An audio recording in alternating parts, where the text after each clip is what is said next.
आखिर ऐसा क्या है कि मिडिल ईस्ट में ऑयल की प्रोडक्शन सबसे ज्यादा होती है, उस पे कब्जा करना चाहेगी। तो जितनी भी जियोपॉलिटिकल टेंशंस हुई, हम फॉसिल फ्यूल्स को कम यूज करें और हम other sources of energy production भी देखें। लेस किया है मिडिल ईस्ट रीजन को, कैसे टेथिस का consumption, divergence, plate tectonics, rift valley formation, faulting. Middle east को अक्सर global oil miracle of the world कहा जाता है। क्यों? क्योंकि ये largest concentration of oil and gas reserves को होल्ड करता है। टोटल 10 कंट्रीज मिडिल ईस्ट में है, जैसे कि Iraq, Iran, Kuwait, Bahrain, Oman, Yemen, Qatar, Saudi Arabia etcetera. ये 10 कंट्रीज टोटल मिलाकर के वर्ल्ड की 3.4% of the geographical land mass को होल्ड करती है। इस only 3.4% of the geographical land mass में 48%, again I am reiterating, 48% of the global oil reserves इसी 3.4% of the geographical land mass से मिलता है। At the same time 38% of the global natural gas reserves, global natural gas reserves इसी 3.4% of the geographical land mass से मिलता है। तो आखिर ऐसा क्यों है? इंडिया की या वर्ल्ड ओवर की अगर आप देखो तो 80 to 85% of the energy requirement fossil fuel से फुलफिल होती है। We know that fossil fuels constitutes what? Coal, petroleum and natural gas. तो आखिर ऐसा क्या है? व्हाट इज द रीजन कि मिडिल ईस्ट में हाई कॉन्सेंट्रेशन ऑफ ऑयल मिलती है? तो आइए हम इसी के बारे में आज इस वीडियो में डिस्कशन करेंगे। So hello everybody, welcome to Chahal Academy. My name is Supriya Singh और आज हम डिस्कशन करने वाले हैं मिडिल ईस्ट के बारे में। और आखिर ऐसा क्या है कि मिडिल ईस्ट में ऑयल की प्रोडक्शन सबसे ज्यादा होती है, या हम बोले कि ऑयल रिजर्व्स सबसे ज्यादा पाए जाते हैं। So today topic of discussion is why does the Middle East have so much oil? Why does the Middle East have so much oil? तो सबसे पहले अगर हम देखें तो आप अगर इसको देखते हो तो इंट्रोडक्शन को, अगर आप मिडिल ईस्ट के ऑयल वेल्थ के इंट्रोडक्शन को देखो तो middle east holds the largest concentration of global oil and gas reserves. कितना? ऑयल रिजर्व्स वर्ल्ड का 48% एंड गैस रिजर्व्स वर्ल्ड का 38%, और लैंड मास ओनली 3.4%। अभी देखो कारगिल मेलन यूनिवर्सिटी ने क्या एस्टिमेट किया है कि 80 to 85% of the world's energy needs are met by what? Met by the fossil fuels that we know. अब देखो ये रीजन बहुत ही वास्ट है क्रूड ऑयल के प्रोडक्शन में। कैसे? मिडिल ईस्ट के बारे में आप देखो कि मिडिल ईस्ट को आखिर क्यों कहते हैं हम global power house of oil and gas. अगर आप इस मैप को देखोगे तो यहाँ पे सऊदी अरब है, ईरान है, कुवैत है, बहरीन है, कतर है, यूएई है, ओमान है, इधर है आपका यमन, इधर आ जाओ तो ये है ईरान, इराक और ईरान। टोटल कितने हो गए? 10 कंट्रीज हो गए। ये 10 कंट्रीज कैसे इंपॉर्टेंट है? तो अगर आप देखो तो मिडिल ईस्ट में कौन कौन से हैं? Saudi, Iran, Iraq, Kuwait, Syria, Qatar, Bahrain, UAE, Yemen and Oman occupies 3.4% of the land, holds 38% of the natural gas and 48% of the crude oil reserves. These countries are responsible for 27% of the global oil production. Oil production कितनी है? 27% of the global oil production है। और reserve कितनी है? 48% of the crude oil reserve है। कहाँ? Middle East में। अभी देखो इसका हिस्ट्री देखो आप, तो हिस्ट्री मिडिल ईस्ट की अभी से नहीं 1901 से शुरू होती है। अगर आप देखा जाए तो 1901 में विलियम डी आर्की ने क्या किया था? सर्च करना शुरू किया था पर्शिया को प्रेजेंट डे ईरान भी कहते हैं। तो पर्शिया में ऑयल की खोज करनी शुरू की थी, जिससे कि उनको डिस्कवरी हुई। कहाँ? मस्जिद सुलेमान ईरान में 1908 में ऑयल की। ठीक है, अब देखो इस डिस्कवरी ने क्या किया? एंग्लो पर्शियन ऑयल कंपनी बनाई, जो कि 1954 में क्या बन गई? British petroleum. 1954 में इसी को एंग्लो पर्शियन कंपनी को नाम दिया गया ब्रिटिश पेट्रोलियम का। अभी देखो जो ईरान है, जो कि 9th लार्जेस्ट ऑयल प्रोड्यूसर है वर्ल्ड में, उसने बहुत ही ज्यादा जियोपॉलिटिकल टेंशन देखे, क्योंकि अब ईरान में क्या है, अब तेल है, अब तेल के लिए तो सारी कंट्री आगे आना चाहेगी, उस पर कब्जा करना चाहेगी। तो जितनी भी जियोपॉलिटिकल टेंशंस हुई उसका रिजल्ट हुआ 1979 में ईरानियन रेवोल्यूशन। ईरानियन रेवोल्यूशन के बाद क्या हुआ, इसने शेप किया करंट पावर डायनामिक्स, कहाँ का, मिडिल ईस्ट का शेप किया। अभी आप देखो हिस्टोरिकल टाइमलाइन जो अभी हमने एक्सप्लेन किया उसी को हम फिर से देखेंगे। 1901 डियाकी ने परमिशन दिया इनको कि किस चीज का, ऑयल फाइंड करने का। 1908 में ऑयल डिस्कवरी होती है, कहाँ पे, ईरान के साउथ वेस्ट में। 1909 में एक कंपनी बनती है एंग्लो पर्शियन कंपनी। 35 में इसको रीनेम किया जाता है एंग्लो ईरानियन कंपनी के नाम से। 1954 में यही कंपनी का फिर से नाम किया जाता है क्या, ब्रिटिश पेट्रोलियम। उसके बाद पोस्ट वर्ल्ड वॉर 1 में British control led to the geopolitical tension and reshaping of the Iranian politics. 1979 में हम क्या देखते हैं, ईरानियन रेवोल्यूशन होता देखते हैं। Now geologic history of the middle east, oil formation. अब ऑयल फॉर्मेशन का क्या क्या फैक्टर हो सकता है, absence of oxygen, anaerobic decomposition, जहां पे बहुत सारा किसी जमाने में फॉरेस्ट हुआ करता था, वहां पे जब फॉरेस्ट नहीं रहा तो वो सारे पेड़ अंदर जमीन के धस गए, ठीक है, और रिफ्टिंग प्रोसेस, फॉल्टिंग और रिफ्टिंग की वजह से आइस एज और डीग्लेशिएशन का आपको पीरियड के बारे में पता ही होगा। डीग्लेशिएशन और आइस एज आने की वजह से under the extreme temperature and pressure and in absence of oxygen वो क्या बन गए, वो फॉसिल फ्यूल्स बन गए। फॉसिल फ्यूल्स जैसे नेचुरल गैस, पेट्रोलियम, कोल, इसी की बात हो रही है कि मिडिल ईस्ट में जो है वो वास्ट फॉसिल फ्यूल है। ये ओरिजिन कहां से हुआ है, तो ये ओरिजिन हुआ है डीकम्पोजिशन से। Ancient plant and micro organisms over millions of years, मतलब अगर हम बात करें तो जुरासिक पीरियड से जो है यहाँ पे क्या था, बहुत ज्यादा पेड़ पौधा था। डीग्लेशिएशन के टाइम पे फिर एक आइस एज आती है, ग्लेशिएशन का टाइम आता है, और जो पेड़ थे वो फॉल्टिंग और रिफ्टिंग की वजह से ये सब कुछ डीकम्पोज हो गया, किसमें, जमीन के अंदर, और एक्सट्रीम टेम्परेचर और प्रेशर में, मिलियंस ऑफ ईयर्स में, under the extreme temperature and pressure in the absence of oxygen, it got converted to what, fossil fuels. Geological condition जैसे extreme pressure, oxygen free environment, ठीक है, transformed organic matter into carbon and petroleum. 543 million ago क्या हुआ है, tectonic activity हुई थी, ठीक है। टेथिस सी के राइज होने की वजह से, कंज्यूम होने की वजह से क्या हुआ, रिफ्ट बना, और उसमें प्लांट और lush animals, lush plants and animals जो थे वो सिंक हो गए beneath the earth's surface, which led to the formation of today's extensive oil reserve in the Middle East region, ठीक है। अब देखो rifting, fault and oil formation. अभी देखो 70% मिडिल ईस्ट का जो ऑयल है वो कब का है, जुरासिक पीरियड का और क्रिस्टेशियस पीरियड का है। 70% फॉसिल फ्यूल्स इसी पीरियड का बिलोंग करता है।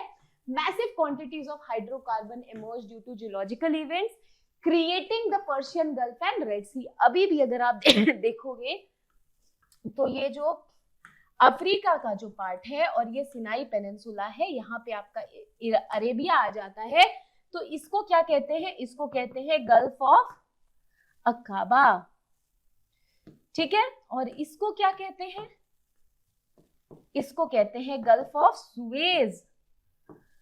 अभी भी सेपरेशन, रिफ्टिंग, ये सबसे लार्जेस्ट रिफ्ट वैली सिस्टम है इंडिया में, which is African rift valley system, और अभी भी ये सेपरेट हो रहा है। ये क्या हो रहा है, डाइवर्ज हुए जा रहा है, जिसका एग्जाम्पल है ये एरिया अकाबा और गल्फ ऑफ सुएज का क्रिएशन। तो वो यही चीज कह रहा है कि रेड सी और पर्शियन गल्फ कैसे बना, जियोलॉजिकल इवेंट्स की वजह से, फोल्डिंग, फॉल्टिंग, रिफ्टिंग अलग होने की वजह से बना है। Oil is mainly found in the subduction and rift zones. ये किसका पार्ट है, ये सब रिफ्ट वैली का पार्ट है, और ऑयल इसी रिफ्ट वैली में मिलता है, क्योंकि जब सेपरेट हुआ, जब सबडक्शन हुआ, तो क्या चीज अंदर चला गया, प्लांट, एनिमल अंदर चला गया और मिलियंस ऑफ ईयर्स तक वो डिकम्पोज होता गया in the absence of oxygen और finally it led to the creation of the fossil fuels. ठीक है, tectonic rift like Gulf of Suez and Gulf of Aqaba contains significant oil reserve. Deep faults and fractures in the earth crust also hold oil and gases. New drilling technology जैसे कि hydraulic fracturing, आपको पता होगा बहुत अभी चल रहा है, यूएस में बहुत ज्यादा यूज होता है, जिसमें यूपीएससी प्रीलिम्स में क्वेश्चन भी था कि गुआरगम हम क्यों यूज करते हैं। India is the largest exporter and India is the largest producer of guar gum in the world and it exports it to USA. Hydraulic fracturing क्या है? It is a method of extraction of oil beneath the surface. ठीक है, अभी देखो hydraulic fracking. अब देखो critical ingredients for oil and gas reserves, उसमें ingredients क्या होते हैं? तो अभी मैंने आपको बताया क्या क्या, कार्बन, ऑक्सीजन। अब प्लांट गिर रही है तो प्लांट क्या कंज्यूम करती है? कार्बन कंटेन करती है, राइट। कार्बन होगी ऑक्सीजन होगा जो कि अंदर में एनारोबिक डिकम्पोजिशन के थ्रू गया है, तो कार्बन होगी, हाइड्रोजन प्रेजेंस होगा, ऑक्सीजन होगा। एनारोबिक जब मैं बात कर रही हूं तो it is the lack of oxygen. ठीक है, तो सेकंड पॉइंट है lack of oxygen, carbon, hydrogen, high temperature and pressure, millions of years of formation time and last is favourable condition in the region like Saudi Arabia. ठीक है, ये सारा points clear है आपको। अब देखो Saudi Arabia and UAE oil and gas giants. Saudi Arabia और ये जो 10 कंट्रीज की मैंने बात करी आपको, चाहे वो कुवैत हो, चाहे वो ईरान हो, चाहे वो इराक हो, चाहे वो यमन हो, चाहे वो कतर हो, चाहे वो बहरीन हो, चाहे वो सऊदी अरब हो, चाहे वो दूसरी कंट्रीज तो बात क्या है कि जाइंट्स इसमें दो हैं। क्या क्या है वो? पहली जाइंट है सऊदी अरब और सेकंड है यूएई, यूनाइटेड अरब एमिरेट्स। अब हम देखते हैं कि इसका प्रोडक्शन कितना है टोटल में। तो अगर हम सऊदी अरब का देखें तो 12 million barrels of oil per day ये प्रोड्यूस करता है, यानी 12% वर्ल्ड के आउटपुट का प्रोड्यूस करता है। 337 बिलियन बैरल रिजर्व में होता है। No international extraction partnership with multilateral companies. अभी देखो यूएई में कितनी करती है यूएई प्रोड्यूस, तो यूएई ऑलमोस्ट कितनी करती है? 4 to 7 million barrels whole world में प्रोड्यूस करती है। ठीक है, controlled by Abu Dhabi National Oil Company. अब देखो प्रोडक्शन शेयरिंग बेसिस पे ये प्रोडक्शन होता है। अब एक बहुत ही आपके लिए इंपॉर्टेंट चीज है जो कि आपको देखने की जरूरत है, दैट इज ओपेक। ये आपके यूपीएससी प्रीलिम्स में क्वेश्चन भी आया हुआ है, so it becomes very very important from the examination point of view. It is Organisation of Petroleum Exporting Countries. ये 1960 में बनी थी ये कंट्री। ये जो मिडिल ईस्ट की जो ऑयल प्रोड्यूसिंग कंट्री है, इन लोगों ने मिलकर के एक ऑर्गेनाइजेशन बनाई थी ताकि जो प्राइस वोलेटिलिटी है मार्केट में ऑयल को लेकर के उसको कंट्रोल किया जाए, प्लस ऑयल जो मिडिल ईस्ट कंट्री से जो एक्सपोर्ट होगा उसको कंट्रोल किया जाए। ऑर्गेनाइजेशन सबकी सहमति से ये चीजें होंगी। तो देखो ये क्रिएट कब हुई है? 1960 में। Iran, Iraq, Kuwait, Saudi and Venezuela. ठीक है, ये 5 कंट्रीज ने मिलकर बनाई है इसको। एम क्या है? To manage the oil supply and stabilise the price globally. Oil की प्राइस वोलेटिलिटी को मैनेज करने के लिए, कंट्रोल करने के लिए। थर्ड, हेडक्वार्टर्स इसका कहाँ है? ऑस्ट्रिया में। ऑस्ट्रिया का कैपिटल क्या है? Vienna, right. अब मेंबरशिप है जो open to substantial oil exporting countries.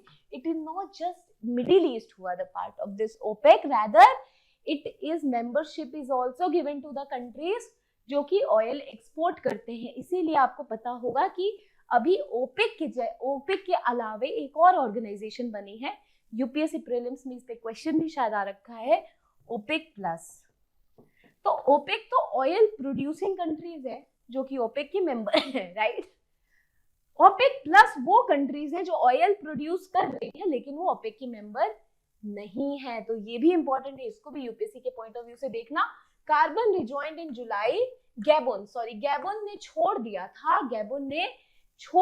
Gabon Africa में कंट्री है, उसने गिव अप कर दी थी मेंबरशिप ओपेक की, लेकिन उसने वापस से ज्वाइन कर लिया। कब? 2016 में, आफ्टर लीविंग इन 1995।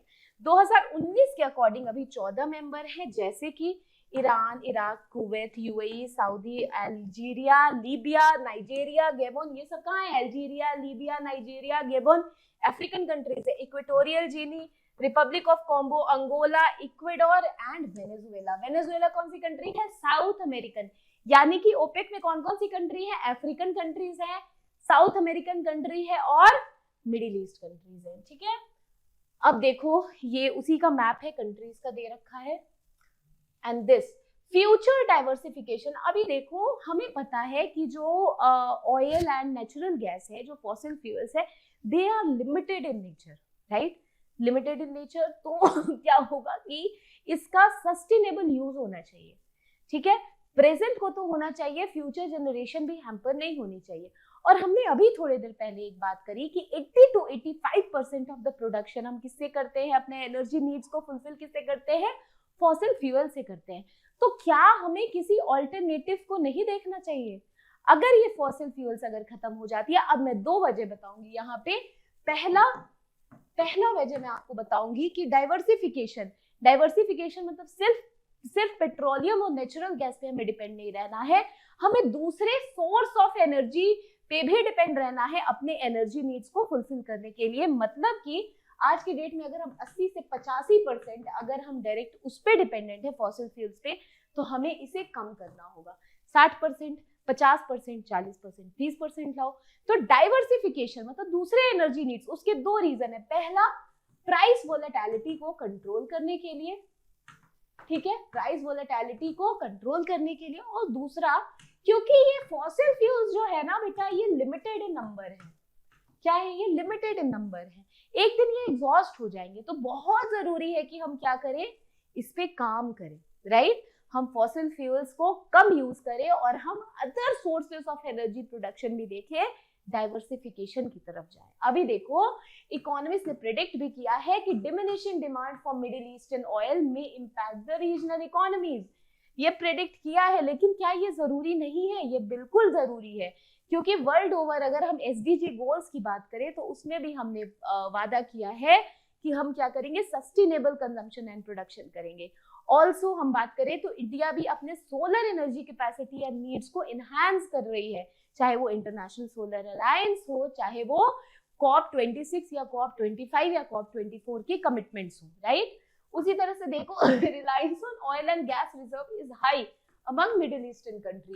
रिलायंस ज्यादा है, लेकिन डाइवर्सिफिकेशन की जरूरत है। Efforts to diversify economies are increasing to mitigate the market descriptions.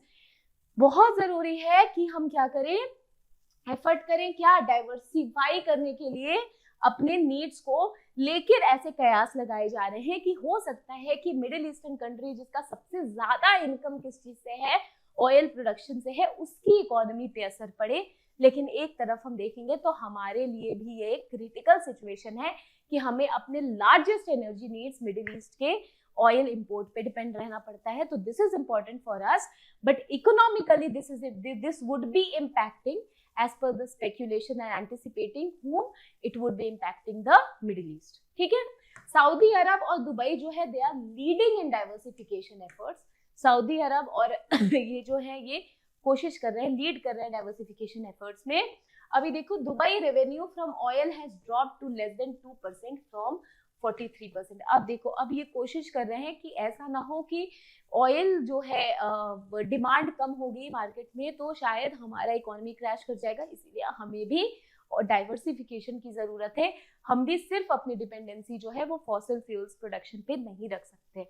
इसीलिए जो पहले 43% था 1992 में, आज गिर के क्या हो गया है, दुबई का रेवेन्यू ऑयल से 2% हो गया, लेस देन 2%। मतलब कि अगर इकोनॉमी में वॉलेटिलिटी आती है तो क्या उस वॉलेटिलिटी का असर दुबई पे पड़ेगा? नहीं पड़ेगा, ना के बराबर पड़ेगा, ठीक है। Now observers are keen to see if other Middle Eastern nation will follow Dubai lead और नॉट। ऑब्जर्वर भी ये देखना चाहते हैं कि दूसरे मिडिल ईस्ट कंट्रीज जो है वो दुबई को फॉलो करते हैं कि नहीं, although they are trying to diversify and it is yet to be seen. So this is all for today. I hope आपको ये समझ आया होगा। अब हम कंक्लूजन की बात कर लें तो कंक्लूजन में हम यही देखेंगे कि जो मिडिल ईस्ट का जो vast oil and gas reserve है वो एक कॉर्नरस्टोन है क्या, ग्लोबल एनर्जी सप्लाई का। क्यों? क्योंकि हमने अभी बताया कि ग्लोबल एनर्जी नीड्स 80 to 85% कहाँ से फुलफिल होती है, फॉसिल फ्यूल से फुलफिल होती है। और अगर फॉसिल फ्यूल में कोल, पेट्रोलियम और नेचुरल गैस सबसे ज्यादा रिजर्व कहाँ है, तो 48% क्रूड ऑयल का रिजर्व मिडिल ईस्ट में है और 38% नेचुरल गैस का रिजर्व कहाँ है, मिडिल ईस्ट में है। अभी देखो जियोलॉजिकल फैक्टर ने ब्लेस किया है मिडिल ईस्टर्न रीजन को, कैसे टेथिस सी का consumption, divergence, plate tectonics, rift valley formation, faulting और उनके नीचे पूरे पेड़ का दब जाना, एनारोबिक रेस्पिरेशन, है ना, absence of oxygen, millions of years under extreme temperature and pressure, जिसकी वजह से क्या बना, जिसकी वजह से कि रिजर्व बना। ठीक है, अब ये सारी चीजों में तो ये जो कंट्रीज है, जैसे कि सऊदी की बात करते हैं, यूएई की बात करते हैं, they are pushing for diversification to ensure economic stability and amidst shifting global energy dynamics. Global energy dynamics shift हो रही है, जैसे मैंने आपको बताया कि इंडिया भी इंटरनेशनल सोलर अलायंस में अपनी ज्यादातर capacity, solar capacity 500 gigawatt, 1000 gigawatt की एम्बिशन कर रहा है। उसी तरह से दूसरी कंट्री भी जो है non fossil fuels based energy sources पे जा रहे हैं।